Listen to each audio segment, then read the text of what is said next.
Welcome to the Software People Stories. I'm Shiv. I'm Chitra, And I'm Gayatri. We bring you interesting, untold stories of people. associated with the creation Or consumption of software-based solutions. You'll hear stories of what worked. and sometimes what didn't, You will also hear very personal experiences. and insights that would trigger your thoughts. And inspire you to do even greater things.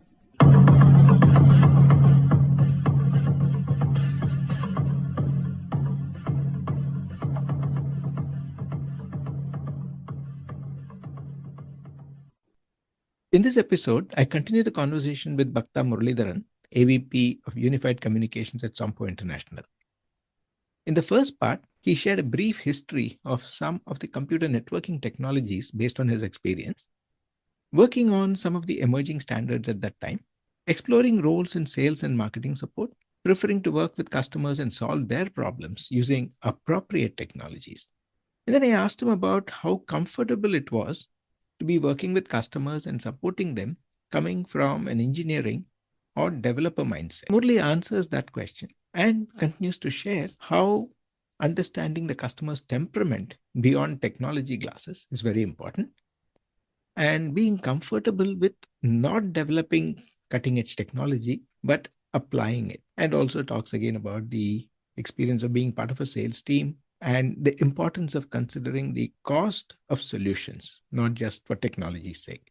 The impact of COVID on the collaboration infrastructure that he manages as part of his current role, working with a Japanese firm, and really some very interesting metrics about the productivity in meetings and what they're doing to improve that. The shift from being an individual contributor in technology to an enabling role and what that entails, and some of the options he considered from a career advancement perspective. And he concludes with his suggestions on what can be done to increase and improve the adoption of technology to be more effective. Through the conversation, he also has a lot of tips for people aspiring to get into these roles. Listen on. That is good to know, Murali. One question here: how comfortable was it to be working with customers and supporting them, particularly coming from an engineering or a developer mindset? It's a small team. I used to be a leader of the team in supporting voice solutions, Cisco voice solutions. And when engineers were unable to resolve it, it would escalate to me and I would work with them. So technology was one part of it. The other part of it is really working with customers, understanding their sentiments, understanding their temperament, and oftentimes, and working to solve the issue to contain the situation. I found it is not all just technology, right? The customer is not mean, by default. There's a situation. They may have a system down. They may have a business down. They are losing business, $1 million a minute. So a lot of that goes into customers' temperament and working with them, not with the purely technology glasses, but to understand their situation and think of out of the box on what you can do at the moment to get them going, even if you don't fully understand what caused the problem, right? That became a skill I had an opportunity to develop in the customer service business, right? And by this time, I had become comfortable with not being in cutting edge technology development, right? In the meantime, some of my friends had gone on to do C++, object-oriented programming, and some of them even rudimentary form of machine learning. Previously, I'll be very honest with you, it used to give me heartburn if I'm not doing the cutting edge thing. It's like, oh my God, I'm slipping behind. I'm going to be I'm not going to have a good job market. My job's insecure. Those fears used to haunt me. It's one of the reasons I always wanted to make sure I'm doing the current thing. And I was comfortable with not being in the bleeding edge, in terms of technology. There's plenty of other things to branch out to with a solid base, right? Fortunately, we all got a solid base, both academically and by initial training. So I actually left Cisco 2014, something like that, to go work in the sales, believe it or not, which I hated. I never wanted to be in sales business. So I was part of a sales team. I was no salesman. I still am not a salesman. I can't. But because to me, to be very blunt, a lot of times in sales, we say things that are not always in the best interest of customers. That's just the nature of business, okay? And that's why I feel. So I worked for this company, part of the sales team, The idea was when they engage with a customer, after the initial round of discussion with the customer, they bring in the technology people, right, to help the initial is more like acquaintance, and then they bring in the technology people to give them an overview of the proposed solution to their issue, and then the cost benefit analysis, the whole thing, and how it's going to evolve, how it's going to help them. And then if the customers are good with it, we would put together what's a statement of work, right? And this is what we're going to do. This is going to be the development. This is going to be the, after we write the SOW, we go back and forth, and customer is good with it. Usually work with customers' IT people, and then we hand it off to the deployment team. And I work closely with the deployment team to make sure that the project is implemented smoothly and to customer satisfaction. And then it goes to operations and monitoring, steady state. It was a very good experience because honestly, prior to that, my focus was so much in engineering, developing software algorithms, not on cost. And which is a very important financial aspect of anything is important once you leave the engineering world, right? So real businesses, just because something is a cool technology, doesn't mean they're going to be all over it. They're going to everybody has a 3-year plan, 5-year plan. How is it going to be disruptive? Is not going to be disruptive? Have they already invested in some technology? Is that going to be, what is the amortization on that technology? All those become almost just as important as how cool the technology is. I mean, the end business, especially a non-engineering business, doesn't care how, whether you have an AI algorithm inside the box. For them, they have a business need and how well you're able to satisfy them and fit into their cost model and fit into their long-term plans, right? So those things, to me, honestly, I had not gone to business school. They were not something that I had been exposed. And so it was a learning experience for me to say, this is just as important as your sorting algorithm that you implement, right? That was a good experience. So I worked there for 3 years. And it turns out, very honestly, I was in Boston and some of my colleagues were in New York City, in Wall Street. And in terms of business size of business that I used to get was much, much smaller than the size of they used to get, as you can imagine, right? And the JP Morgans and Morgan Stanley and Goldman Sachs, they're all in Wall Street. So they would, for the same, involving the same technology, same solution, they would come back with a $5 million business. I would come back with a $150,000 business. In sales companies, it doesn't matter how good you are, the numbers count. You don't bring in enough business, you're not. So I recognized it that I had a choice. I either had to go live in. So we had geographies to cover. So my geography was from Boston to Maine, New Hampshire and Maine, and New York, Manhattan, and New Jersey, and Jersey City. They were all filled with the Angerman Basses and all those people. So there's no way I can bring in business as the high as those people. So I recognized it. So I also, in the meantime, got the opportunity at the current company where I work. It's called Sompo International. Sompo International is a subsidiary of Sompo Holdings, which is a parent company in Japan. It is roughly the AIG of, AIG in America is similar to Sompo Holdings in Japan. It's about $78 billion in annual revenue, but they only operate within Japan. So they spun off an international division to go work outside Japan. So we don't do anything in Japan. And they grew outside Japan by way of acquisition primarily. So they acquire companies, integrate them. And I work in the IT division. In the IT division, they have what they call them as technology towers. So, for example, servers is a technology tower, email is a technology tower, communications and collaborations is a technology tower, networking is another technology tower, which is all the basic networking. So I own the communications and collaborations.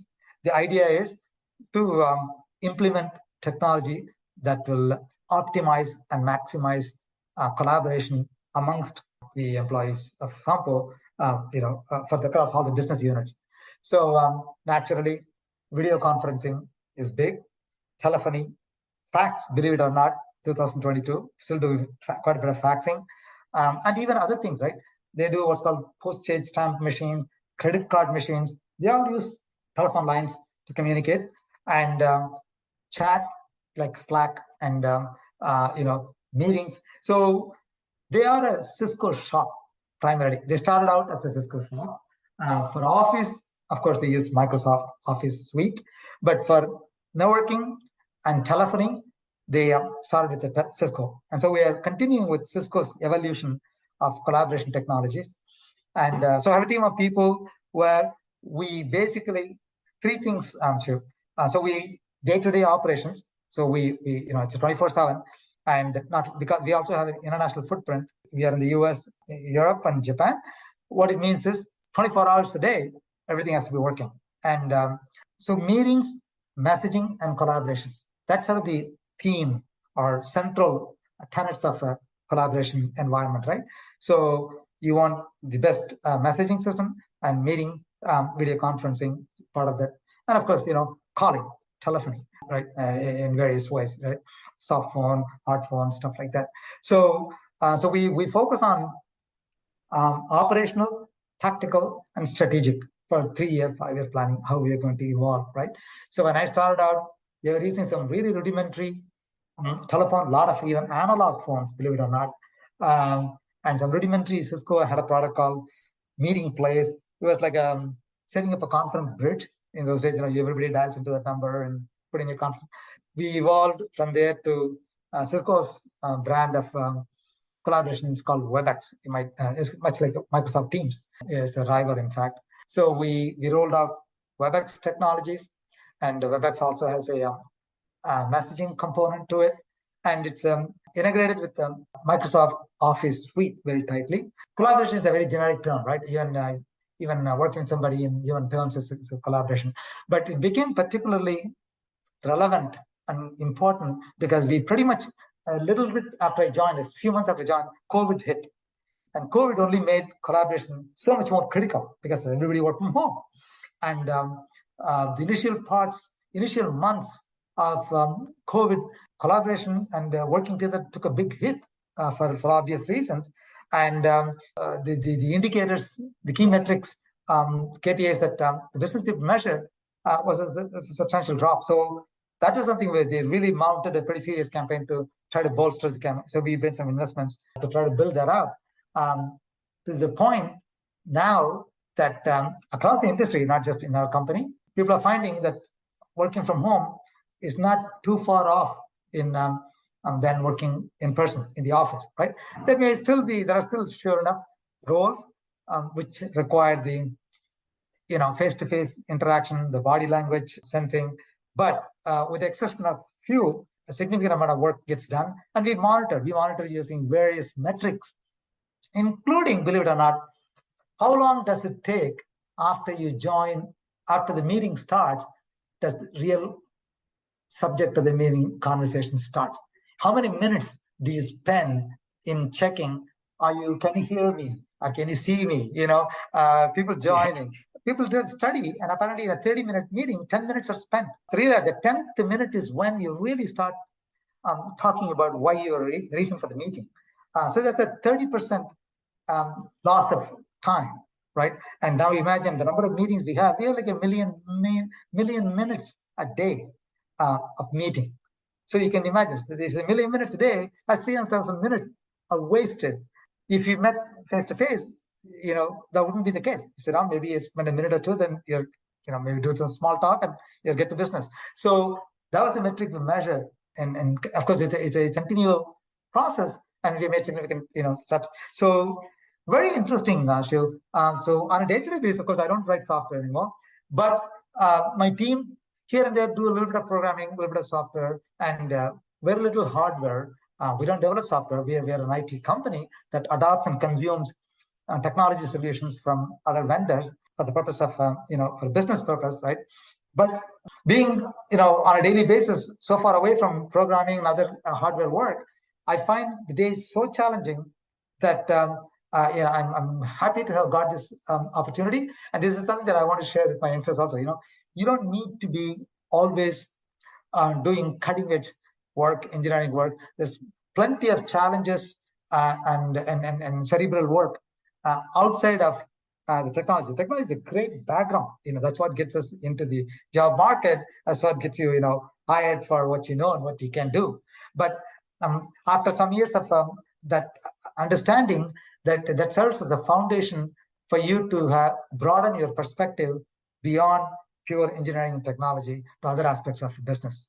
So let me pause there, as you may have some other questions. Oh, wonderful. This was the history of networking technology 101 for the first part, and also moving from technology for technology's sake to technology to solve real problems. Yeah. You kind of preempted a few questions that came to my mind as you were explaining all this. Still a couple of them. One, personally, the shift from being, say, a technologist or an individual contributor, trying to go and then go deep, whether it is the microprogramming you mentioned or as a consultant and so on, to an enabling kind of a mindset. Because recently I had a guest who spoke about a maker and a mender mindset, which is everybody wants to work only on new software. Whereas he was talking about the need for preserving or extending the life of investments that have already been made. So you need a mentor's mindset. So from what you described, I get one more angle, which is probably an enabler mindset. So from maker to an enabler, how has the transition been for you? It was to me, so I'm not in, as you know, I'm in the northeast part of the US, right? I'm not sure things would have turned out the same way if I had lived in California, where opportunities for purebred technology is abundant, right? One time I considered moving there, I did not. But I found that for me, it was one of really necessity. I found that after a certain point in my career, I was doing coding and I was doing engineering and technology, but the growth was curve was starting to slow down, right? I reached a level of what's called the principal engineer, right? So software to senior software to principal. But I wasn't growing after that. So I had to do something. And a lot of my friends, some of my friends, moved into marketing, right? Which is a great part of the business. And some people have a natural flair for it. I wasn't good in marketing. I didn't want to go into marketing. Even though I did a very brief stint in technical marketing and as a sales team, I wasn't good in those things. Some people went to MBA and stuff like that. To me, I wanted to really understand, if I don't go into, and technology companies in the 1990s and early 2000s in the Boston area were not nearly growing as much as the Silicon Valley area. Right, so it was one of necessity. So I had to grow, and I had been in networking communication, so I had some technical strength, and so I wanted to find out how can I grow to the next level. And so one way to grow is, find maybe a startup and continue to work your technology, or a branch thereof. Another way to do that was sort of a people management, right? And many people are good about people management, right? Become a software development manager, senior manager, director, those kinds of, people management is not my strength, and I don't enjoy it. And not that I love working with people, but I worked in an environment where layoffs were happening, and some friends of mine who had become managers had to let people go, and that kind of thing somehow did not sit with me very well. I couldn't tell anybody, you're done, go home, and I didn't want to ever have to do that. In the late 90s, early 2000s, if you remember, dot-com bust, is that what they call it? Yeah, it's a dot-com bust or something. So this is happening quite a bit. A lot of my friends, my brother-in-law, who used to work for Lehman Brothers, he was a director in software, he had to let 70% of his team go. He would come home so depressed, upset. His job was secure, but he was not happy. Every day he would tell people to go, and he said, these are good guys. So that kind of thing happened, and I can never do that. And I'm not very good. I'll be very honest here. I'm not very good at managing people from that standpoint. In happy days it's easy, but in difficult days, no. And so for me, I wanted to grow. I didn't want to go and become a people manager. I didn't want to go into that line. I wanted to stay close to technology, even if it's not 100% technology focused. So service management was something, and I also found just a natural feeling that I found myself, deriving a lot of gratification working with people, helping people. So the technology service, Cisco service business was huge, and they were looking for people, and they needed some difficult certification exams to do to qualify for it. So for me, it was to exacting the best out of me, both from a technical standpoint and from a service standpoint. So that was really to me, if I have to say, that was really my entry into service enablement mindset, right? So I first went into more like a customer support, where I was only fixing customer problems. But after work, and it was very, very satisfying, right? Because people would say, by the way, I'm known as Baktha here, even though Murali is back in India, as you know, here in the US. In India, South India, your father's name becomes your initials. But in the US, you end up taking your first name. So, but they used to say Baktha did a great job, very fulfilling, self-fulfilling, and very satisfying. So I wanted to continue. And then after a while, within the service business, again, I reached a point where I wasn't growing. So I wanted to understand, so I know how to work with people and solve issues. I have some technology background. How can I put them together? And where else can I go with it, right? So that's when this, fortunately worked out to go work in a technical sales team, where I actually found many times I would work with IT teams to write up solutions. And one of the first things is you have to listen to their problems and not throw technology around, right? You don't deploy technology for the sake of, because it's cool. It's a really cool algorithm. It solves in n factorial time. They don't care. So I found that what really they care about is, they have issues. They need to impress their line of business units, BU, and what can they do to maximize on the criteria laid for them. And I found that not always that aligned with the best technology. It was really understanding what the day-to-day issues are and really putting together, even if it's a 5-year-old technology that satisfied their immediate issue, and to make them feel good, they become the champions for your cause. Then you become like a trusted consultant, and the next time something happens, they reach out to you and say, hey, we have this issue, what can you do? Is there anything that you can do first? And you listen. So I found more time spent in understanding their needs. And then, so it's like, talk less and listen more. I really opened up that the need of the day may not be the current bleeding technology, but you want to put just enough technology to enable their business outcome, right? That's something that I did not have a sense for, but I didn't have to care about it. My product manager would come and say, these are the features we're going to implement for the next release, and we just go do it. Who uses it? How many people use it? Cost of none of it was a criterion, right? And I was driven by it, and I get paid bonus for it. You deliver this feature in time, you get good money, and you go home. That was the engineering mindset, which is nothing wrong with it. That you put a lot of clever thinking into how to implement something, and maybe reduce the amount of memory requirement, or maybe reduce, increase the speed. Fantastic, but to me, at least to me, I reached a point where I couldn't go further with just those skills.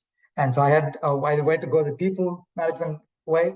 I tried to go in the service management way, where I could continue to apply my technology, didn't have to worry about laying off people and stuff, and just, work with technology to the extent it helped businesses. It was interesting that you talked about the 10-minute easing in time for meetings. So the 30% that kind of gets consumed in you're muted, Right. Can you hear me, and all that, right? Right. So working as an enabler, Yeah. one thing that I've been finding is that, yes, definitely COVID accelerated the adoption of technology.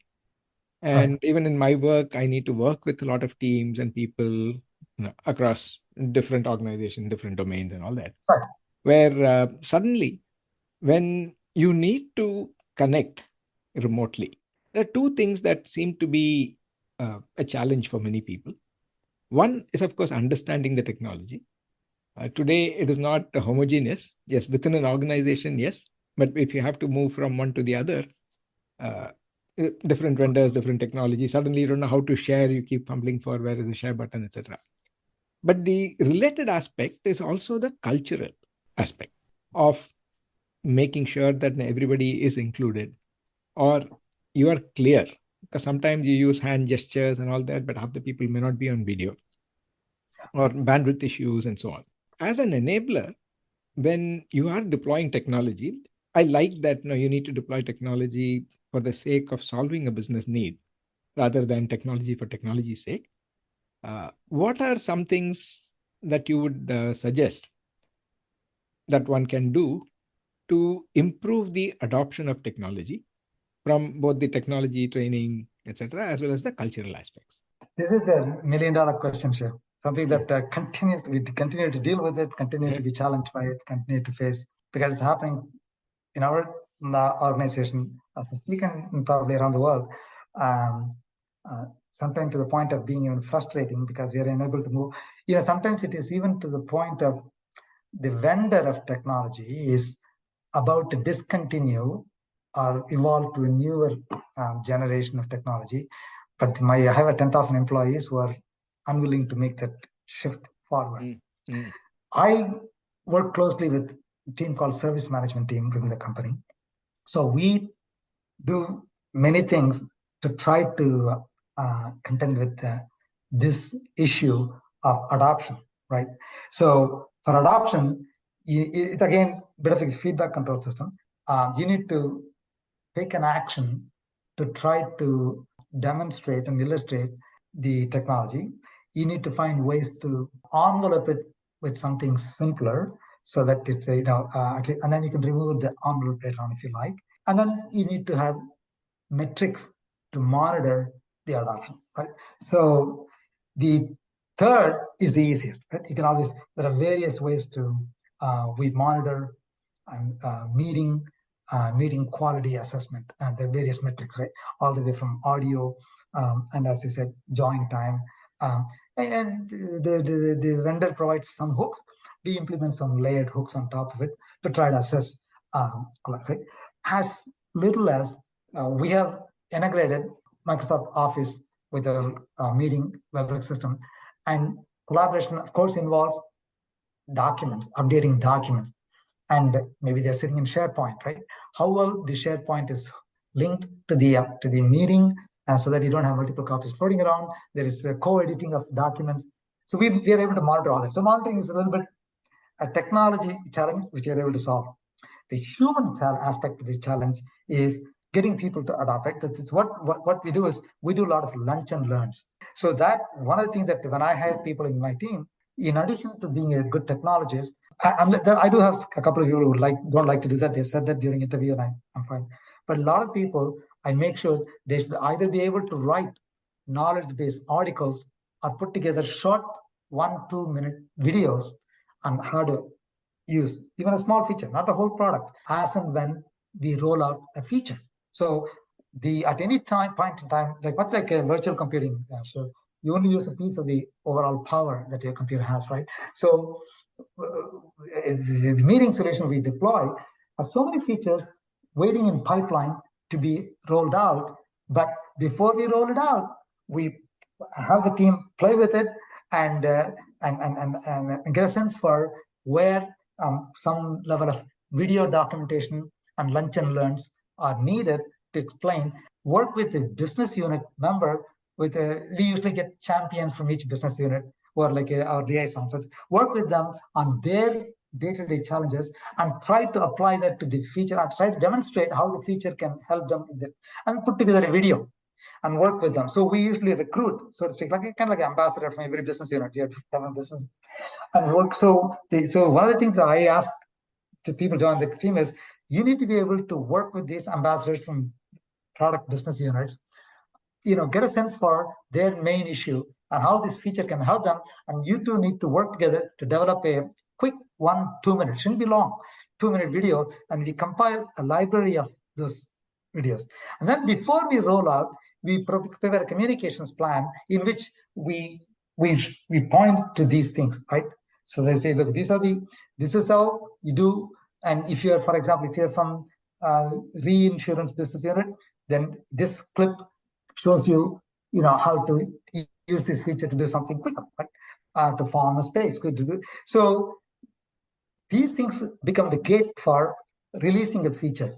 This feature has been there, the product's been there, the capability has been latent, sitting there waiting to be open, but we don't open it unless we are sufficiently prepared from a human aspect, preparedness aspect. we are finding that that is helping because, to be honest, when we first rolled out, we were opening up features and we would have the service management and make a big plan, put up a web, publish on the intranet on the new features. They were not being used. And since we switched to the rollout is almost like an event, between the lunch and events and these documentation knowledge-based articles, we are finding that the adoption ticks up. Now they are more willing to, if you just tell them about a feature as a feature, business people couldn't care less. They're used to doing something in a certain way, right, and they're very quick at it. They don't want to change. So you need to almost like illustrate with the examples that are very relevant to their day-to-day function. And to me, that seems to help. Wonderful. Yeah, it has been a very engaging and informative thing. It was also a good walk back memory lane. Yeah, thanks a lot for taking the time and being patient to explain things. I'm sure Absolutely. Some of the things that we normally touch upon in terms of career tips, you already covered that as part of what you said. Thanks a lot once again. Quite welcome, Faisal. I'm happy to share, and it's great that you're doing this, and I hope that some of the things that you and I went through as a career progression, will be tips not only from career progression but also from deriving satisfaction on a day-to-day basis throughout your 40 years of career. So thanks for the opportunity. Bye, Shiv.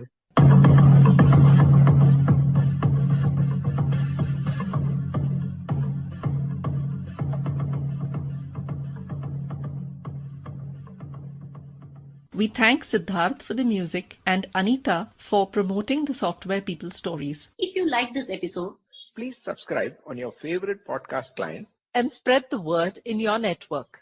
If you'd like to share your story, contact us at podcasts@pm-powerconsulting.com.